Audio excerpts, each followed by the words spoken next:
Good morning, good afternoon, good evening, handy viewers, such as you are. Obviously, this is not an episode of Flip Flop and Flow. I just really like that intro sequence and will make any opportunity to use it.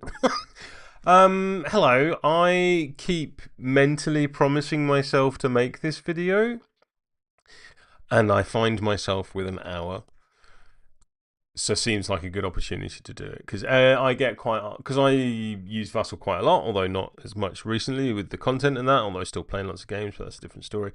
I get asked quite a lot, like, how do you use Vassal? Like, can you point out a good place to do Vassal? And there are some excellent videos out there. They're mainly for M2E or M3E.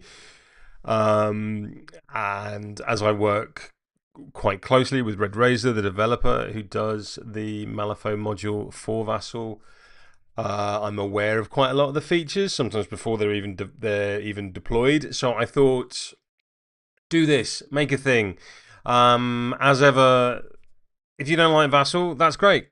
Play your games in person, have fun, do the things. That is cool. I like Vassal. I like in-person games more. I like Vassal because it allows me to play people all around the world, make new friends, get in contact with old friends who live 16,500 kilometers away from me. Vassal's a good time. Vassal is free. So, like, if you can get 5 games a week in person at your local gaming store, that's great. For me, my local gaming store is 2,500 miles away. And 3 state lines have to be crossed to get to it because I live in a different kind of country to you. So, check your privilege. Vassal itself is a free engine which can be downloaded to play board games and the like. I'm going to assume you know how to use Google. And if you do use Google and you end up at this website, you can then download the appropriate version for Vassal. I use Macs because that's what I use. So it's showing the Mac OS. This will give you like the core base program of what Vassal is. So I'm going to open that up now. If you are using Mac, there's some nonsense you have to go through in terms of security. That's fine because it's not being downloaded for the App Store. It's fine. It's like takes 2 seconds to do. This will then present you with a module library. So whether you're playing Guild Ball or Judgment or War Machine, I have no idea if War Machine have a module, but whatever module it is you're playing, the other side, you will then be presented with this screen. You need to put in the module. For me, Malifaux is the only one I have. And again, your Google skills will be absolutely fine if you just go to Google and type in Vassal Malifaux, because we're now live.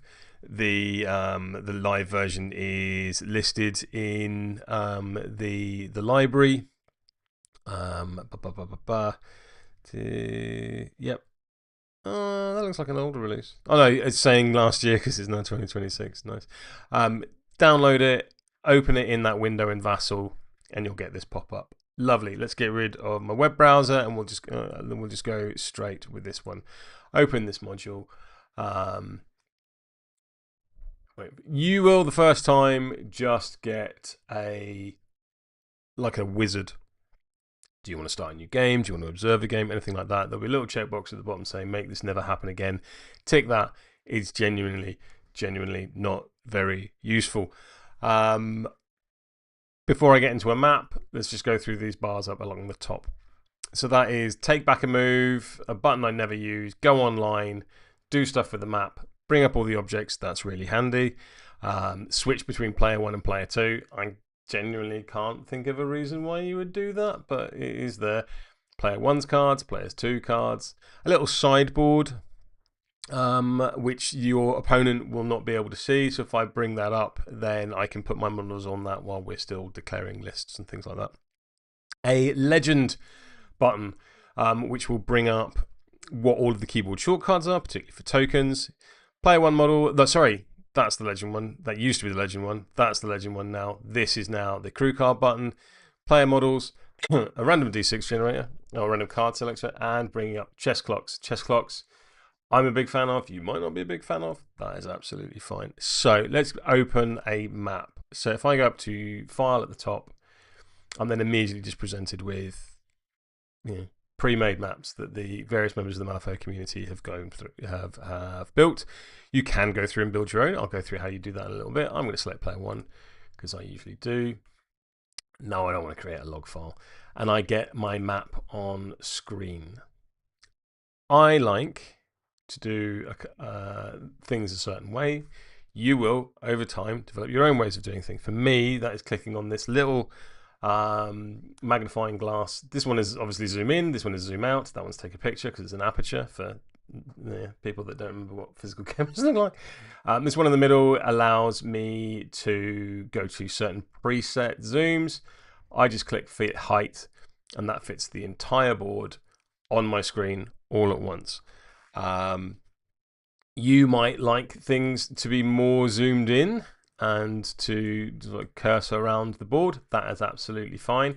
Personally, I like to see everything all at once. Find your own way. Cool, I've now got a board. This is a solid start. All of the information you need in terms of terrain should be, he said, should be on screen. It's not always, because people are, in fact, people aren't perfect. People make mistakes. So I can see, for me personally, when I was then to take this map and play it with my opponent, we might highlight this little watery area off to the left-hand side and say, hey, should we call that severe terrain? Yes, let's call that severe terrain, because going through and defining the terrain is part of the encounter setup.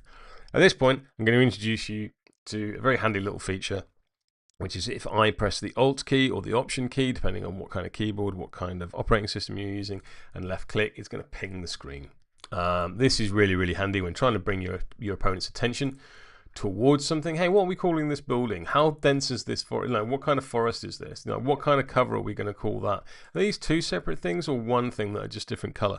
It's just a really, really quick way of being able to talk to your opponent and draw their attention. This water, are we going to call it severe terrain? Yes, we are. Fantastic. There's nothing that states, for example, these barrels are destructible terrain. They probably will be when you sit down and talk with your opponent and go through what the terrain is. Equally, is there a difference between this kind of forest and this kind of forest? Does this rock extend all the way through this forest, or is it just peeking out the edge? This kind of stuff. Like, are these walls or are they just markings on the ground? Talk to your opponent. And if it's not obvious, yes, the Vassal allows you to play online, but you still will need to be able to talk to your opponent. Use Skype, Teams, Facebook, Messenger, chat, phone them. Whatever way it is you're doing, have a way of doing it. This is impossible to do without actually talking to your opponent. Cool. There's my map. As I mentioned at the start, there are these two buttons at the top, which are my deck and my opponent's deck. So I'm going to open those now. And again, I'm going to make use of the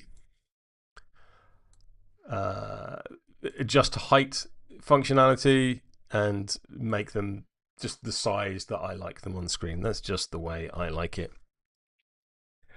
You've got very similar buttons along the top, zoom in, zoom out, and then take a picture for whatever reason. And then the fit width, fit visible, fit height, zoom to 150%, whatever it is you want to do, have a way of doing it. And then the flip 1 card, flip 2 cards, flip 3 cards, flip 4 cards, discard all cards in the conflict, reshuffle everything, and swap your deck and your discard piles around, because Karina exists. Or at least I think that ability's gone away now, but certainly for 3rd edition it was a problem, and it's still there just in case. So objects, models. If I bring my mouse cursor up to the top, I can pull this down and bring up a nice box of open text. If I click on objects, this will bring up, most commonly, what you'll see first of all is going to be models, and the factions are listed along the top.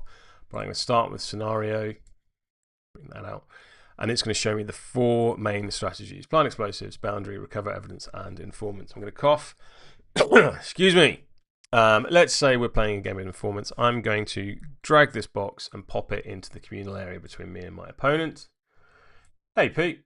Might be worth setting up strats and schemes. Yes, I will do that. In fact, I am doing it now. So I've brought out this little box here. This is just a nice little scoring mechanism so that we can have a visible way of scoring, of demonstrating the scoring on screen. The app is phenomenal. It's having some teething trouble these days, so if you are playing online, I would recommend making use of the on-screen scoring tricks. Cool. So I've got my informants set up. Let's talk about deployment types, because that probably is a bit more relevant first of all. These 4 buttons across the top are your 4 main deployment types. Let's just give them a quick ping. Ping, ping, ping, ping. So let's say we're playing in standard. These are standard, corner, flank, and wedge. So I'm just going to press the standard button, and it's going to show me player 1 or player 2, or whoever, which way around decided to do it, their deployment zones, and then also 6 inches within those deployment zones, which is relevant for certain schemes. If I press the button again, it's going to flip it to a different orientation, so it should cover off all the different ways that you can deploy your models. And if I press it again, it's going to remove that 6-inch coloured band. So what I tend to do, personally, let's say we're playing north-south, is I will have this set up with the 6-inch fuzzy lines there, so that I can very quickly see if I was doing scout the rooftops, that I'd need to be over here. This building wouldn't be relevant for take the high ground, etc., etc. If I'm doing the bonus point on recover evidence, I can see this piece of terrain is in fact within 6 inches of the opponent's deployment zone. So if I put a scheme marker just there, then I'd be able to score the bonus VP for recover evidence, that kind of thing. And then once the game is underway and started, I'll go through and take that out, and we can just see the deployment zones, the midway line, and then my opponent's deployment zone. Cool. So I've got my board set up. I know what strategy we're playing. I can go through and just put markers on the table, but if I go into this strategy setup menu and again pull from the side, I'm going to see, let's go for informants. There's what an informant strategy marker looks like. And we are doing a north to south game for the sake of argument. That is a nice visual representation of how we are deployed, rather than say that. I'm going to drag it onto the middle of the table. Let's close this object bar up.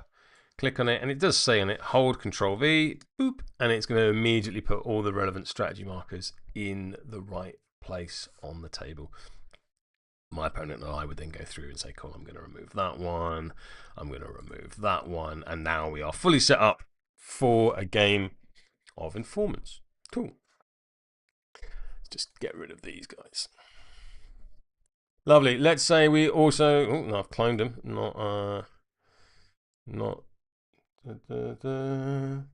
Hey Tom, how you doing? Let's go back in again. Let's say we're doing some schemes. I'm just going to grab the first 3 off the top. So let's say we had drawn. All right, I'll do the bottom ones. Leave your mark, public demo, and runic binding, just to grab 3 at random. I can then arrange these opening schemes on my side of the table. I tend to set my stuff up here, my opponent's down here. Here's the 3 schemes I've got to choose between. Let's say for whatever reason I'm going to settle on public demo. I'm going to delete the other ones and have that there. This, you might not be able to see on screen, has got unrevealed stamped across it. This means that my opponent cannot see what that is. In fact, if I go and switch to player 2, you'll notice that now it's saying unrevealed across the top. And if I switch back to player 1, it becomes visible again. The switching between player 1 and player 2, by the way, is logged in the game logs, so don't worry, it's not like you're never ever, your opponent can't like cheat to see what you're doing and stuff without it being very, very easily caught. Not that anyone ever would do that, but there is a failsafe should there be. Close that back up again. I can then right click on these, both the strategy and the scheme boxes, and say I've scored a point for that, I've scored a point for that, and I wish to reveal it to my opponent. Flip and show them I have scored public demo. You may, eagle-eyed and viewers such as you are, may notice that the next 3 schemes are listed underneath. So if I wanted to move into assassinate for the next turn, I can right click on it and go choose center scheme, boop, and it's automatically going to pull out the next scheme and keep it unrevealed. If I need to nominate a model or a terrain piece or anything like that, if I go in and click the change label, I can go nominated model, type that in, and it will then write that in so that when I reveal it to my opponent, they can also see that I've not been cheating and not just claiming that I had assassinate on the model that I coincidentally killed. Not that anyone would do that, but it's nice to have a failsafe. Cool. That hopefully covers off choosing a map, setting a deployment zone, putting down my strategy markers, and both using handy little widgets for scoring and keeping note of strategies and schemes. Cool. What about models? Right, so if I go back into the bar at the top, put it down, selecting objects to do this, and go into crew. Let's say I am, as I so frequently am these days, playing 10 Thunders, and I want to play Last Blossom. There's Misaki. Over here in the logbox, you'll notice one thing. As soon as I pull my master off the box of models at the top and into the play area, it's going to say Beard is chosen, Misaki Katanaka, a fractured version. I will come back to this and why that's relevant. Let's grab some models. Let's grab some. There we go. I don't really need a bunch, so let's just do that and close this back up again. Cool. If I then were to click on this button at the top, which is the crew card button, if I bring that up, it then shows me my master's crews card. If my opponent also chooses a master, and I can do that by switching to player 2, going into, let's say they're playing Explorers and they're playing Tomb Diver McCabe. Boop, bring him out as well. You can see player 2, chosen Tomb Diver McCabe. This then populates the other half of the crew card box so we can both see our crew cards simultaneously. Now, I personally play on 2 screens. This is going to get weird very briefly because the second screen is also where I'm showing my screening software. Whoops, said it was going to get weird very briefly. Let's just minimize that. There's Discord. Let's minimize that. If I bring that across, that tends to be where I keep my my crew card. Equally, if I then, I'm going to go back to being player 1 because it just makes things a bit easier for me. If I need a button that switches between. Let's go to both screens. This should hopefully show what things make a bit more sense. If I then click on this button up at the top and go player 1 model card, that window is currently blank. But if I then click on my master, it'll bring up my master's card. If I click on their master, it'll bring on their masters and vice versa. As soon as I click on a model, it brings it up in that little window, which for me, I think is one of the big improvements that we've seen in Vassal for 4th editions. Thank you very much, Red Razor, putting every single model's stat card in. The way this works, as I understand it, because that was one of the questions someone asked me, is all of these PDFs have a numerical value, all of these models have a corresponding numerical value, and then it's just like a little lookup table. This sometimes does go wrong because all of the coding here is done by volunteers. If you go into Tools, let's make this a single screen actually. Let's just click on that. If you go up into Tools and then click on Refresh Counters, and you want to untick these bottom 2 and then click Run, and it'll take about 10 seconds to run that script, and then hopefully it will work. I'm not going to do anything now because for me it is working, which is lovely. Cool. There we go. So we now can see both in terms of this is how we set up the board, this is how I can use it. Oh, there we go. This is how we can use it to see my crew cards and my player cards. So there's OBS running in the background. Let's just go back to a 1-screen setup. We should hopefully make things a bit easier for you so we can score in the app.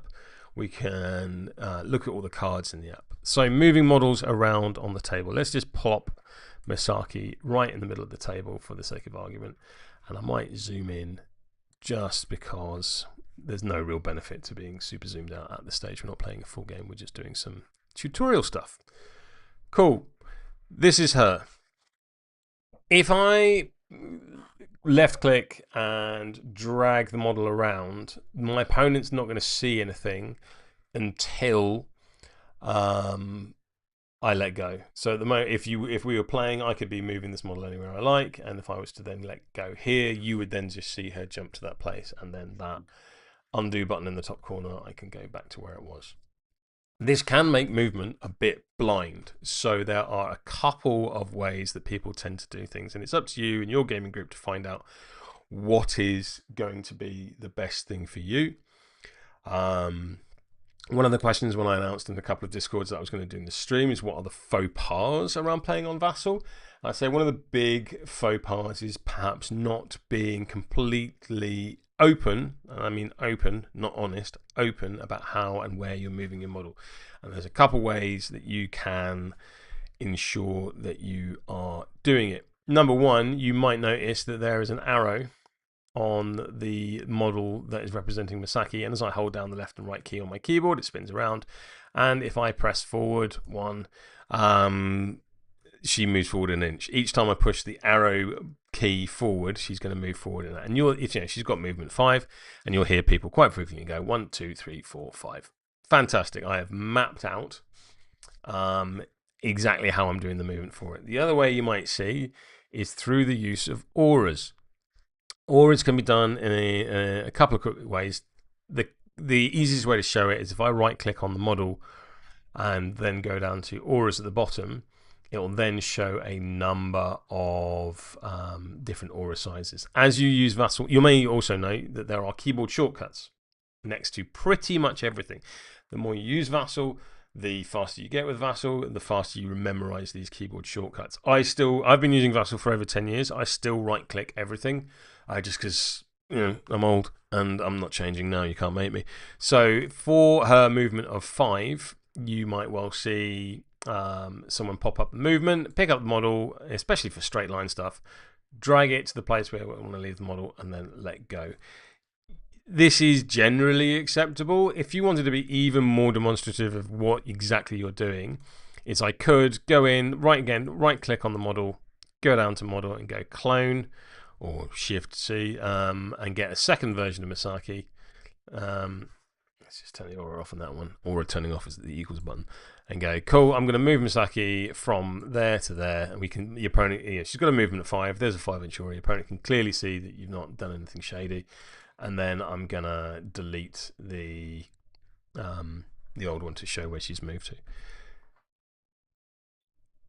Much like in real life games, we want to be as accurate with our movement as possible, and just because we're not face to face and the opponent doesn't have a direct way of interacting with your models whilst it's your activation or anything like that, the more information, the more easily you can demonstrate to your opponent that you are playing in a clean and honest fashion, is the better and the more enjoyable game you're both going to have. The other way of sort of showing movement is through the use of the charge lanes. I'm a big fan of this particular method because it gives a really, really clear demonstration of what I'm doing. And that's if I press Option C or Alt C, if you're in a Windows machine, I get a charge lane. If I continue to press it, it'll cycle through 40mm bases, 50mm bases. Obviously, Misaki is a 30mm, so I don't need to do that. And then again, if I go left and right on my keyboard, it's going to move it around. Or if I do Alt and V, I'll get a little crosshair up and I can free spin it around, and then I can just go 1, 2, 3, 4, 5, and it shows exactly every single step of my movement. I really like that. At the end of the activation, the general sort of culture amongst Vassal players is to press the T key, which will put a fuzzy little halo on a model to show that it has activated. Some people do this at the beginning of a model's activation, so they're just going to go, I activate Misaki, boop, there we go, right, now I'm going to take my 3 actions plus a fast action, or whatever actions are generated. Other people do it at the end. Either way, absolutely fine. Cool. So set up a board, we've got models out, we move them around, cool. This is how we do streams and strategies. Here are the cards, all that kind of stuff. Lovely. Let's have a chat about the cards. As you can probably tell, I don't really have an agenda. I'm just going through as I see them. Let's have a quick talk about cards.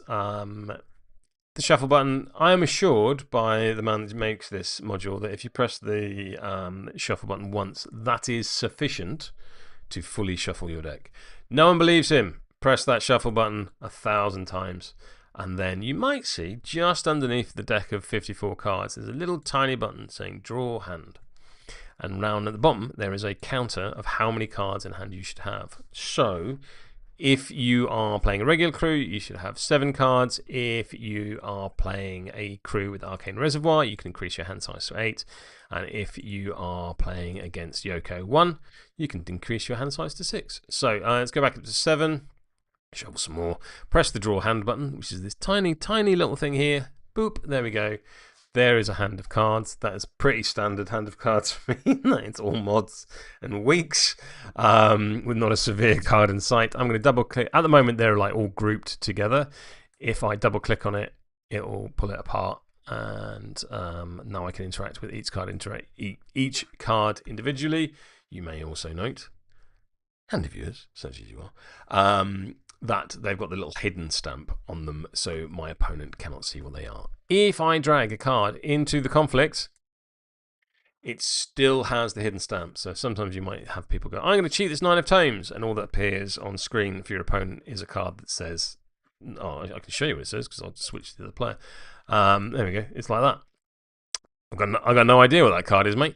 Whereas if I go back to player one, if when I cheat a card I drag it to the discard pile, boop, it automatically removes that hidden thing. Alternatively, that's not a word. Alternatively, if I put it in the middle and then click discard up here, it'll throw it into the discard pile and then again immediately remove that hidden one. If I want to draw 5 cards for something like Consecrated Law, if I click on multiple cards and then go, I want to draw 5 in the box, thank you very much, and then drag, you'll see, boop, straight away, they are all hidden. There we go, flip them, press the discard key. Equally, if I've got cards that, if I've got an ability or an action rather, that allows me to draw a specific card from my discard pile, say like Logistics on Yamazico, if I right click it and go draw specific cards, it'll bring up a menu to show me what cards from my discard pile. So let's draw that 11 of Tomes. And there it is. I'll pull it out. I'm going to put it on the top of my deck. Hooray. Equally, this is a really quick way of saying, have I seen my Black Joker? If I right click on it, draw specific cards, it's going to list all the cards that I have discarded this turn. Black Joker is not in there. That of course means the Black Joker is still in there somewhere. Cool. I think like that covers off card. You should be fairly used to covering cards at this point. And again, as you can probably work out, straight flip, pause flip, double pause, triple pause, or negs. And if I want to flip cards, well, there it is. I can just keep flipping cards. Press the discard button and then it's all back in there, and then if I press reshuffle, it'll shuffle my discard pile back into my fate deck, leaving my hand where it was. Particularly relevant when you reach the end of the pile. One thing interesting to note is if I got all 48 cards and the appropriate number of cards in my discard pile, there's none left, and I press the flip one card or do a straight flip button, it's automatically going to move all of the cards out of my discard pile, shuffle them into my fate deck, and then throw a new one up top. And oh, look, it's a week. Even when doing demos, my fate deck abandons me. Lovely. Cool. Noting information on models. Let's zoom in again on Lady Misaki. Probably the one that people will do the most is wounds. So she has 14 wounds. And on your keyboard, these use the keyboard shortcuts of B to reduce the number of wounds that you have and N to increase the number of your wounds. This is like there's a mnemonic for this, which is when you take damage, you say the word boo and you just go boo, boo, boo, boo, boo, boo, boo. And then if you get healed or your health increases, you can say nice and go nice, nice, nice, nice, nice, nice, nice. I forget who told me that, but it's forever stuck with me and I really, really like it. If I right click, actually, let's bring on the legend. This is going to show me the most common token shortcuts. So some of them make a great deal of sense. P for poison. There's poison. Lovely. Some of them make a great deal of sense. I for impact. There's an impact token. Perfect. D for burning. I go with dang. I don't want to be on fire. C for craven, which is a cat, makes perfect sense. You get the idea. Z for shielded. Q for being focused. Q again for being distracted, which is for some reason a donut, although I can see their argument. Adversary, adaptable, fast. Some of them will toggle, like fast and slow. Will move between fast, slow, and nothing. Equally hastened and staggered. Just because with those ones and bolstered and injured, you don't tend to have. You can only have one of them. You can't be both bolstered and injured at the same time. You can't be both fast and slow at the same time. Things like that. There are then 3 generic ones, 1, 2, and 3. Which you might use for an explosive token, or you might use for a blight token, or you just might use for analyzed in Mar, or whatever it is. Talk amongst your opponent, and when it comes to custom tokens, whilst the Malifaux module has some of the generic ones, or most of the generic ones, and a couple of other ones, there's like 47 tokens or something ridiculous like that in the game now. You're never going to have all 47 being used at one time in any game, but there are a lot. And the generic tokens will only cover off so many of them. So being able to say to your opponent, you know what? Neither of us use the Craven mechanic. I'm going to use Craven to denote perforated. Because cat's claws will perforate skin. I don't know. That's a perfectly good way. Talk to your opponent. Number 1 tip about playing Vassal online: talk to your opponent. Who knew? Then equally, just right click on it and go through it all. Then the property sheet there's no point in that. Don't worry about that. That's clearly something for red.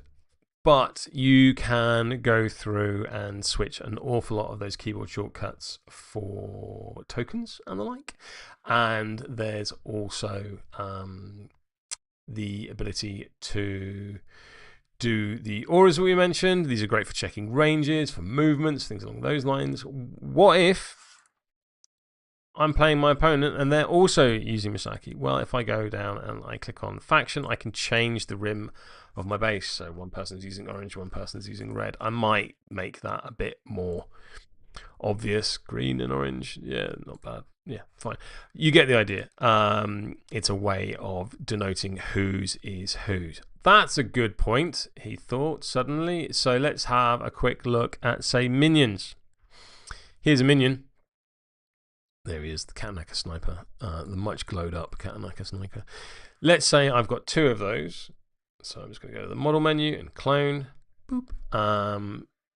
I've got 2 of them, and my opponent and I both want a way of differentiating between them. If I right click on it and go to change label, which will be under the model menu, I can then say that one's Katanaka 2, and that will change that on screen. Equally, if you like, and this is something I frequently do, is I might just go KS1 model KS2. Perfect. There we go.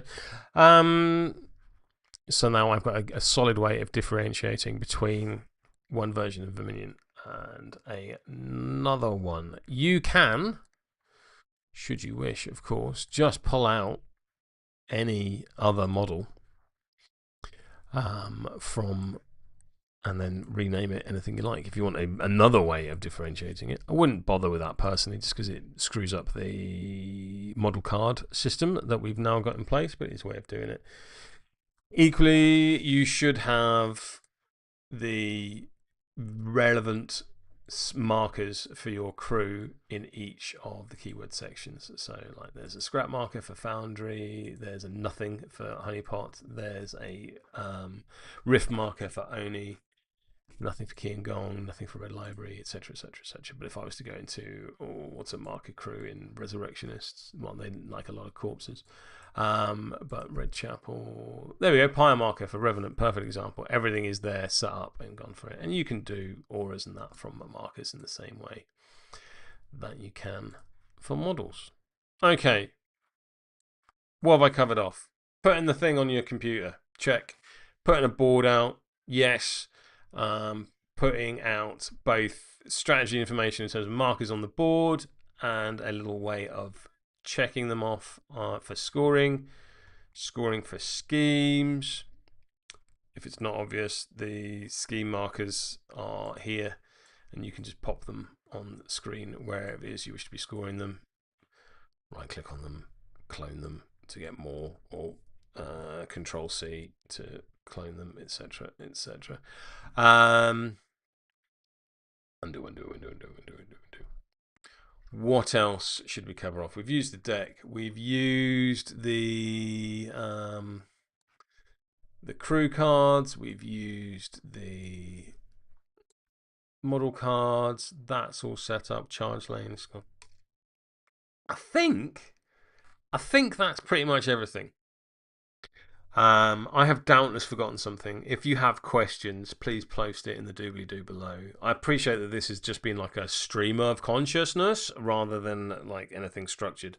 If you want to start anything structured, go and have a look at Malifaux University. They make fantastic content. But I just wanted to take half an hour, 40 minutes or so, and go through and answer some of the more basic questions on how to use Vassal, how to get Vassal on the computer, and things along those lines. So I think I'm done.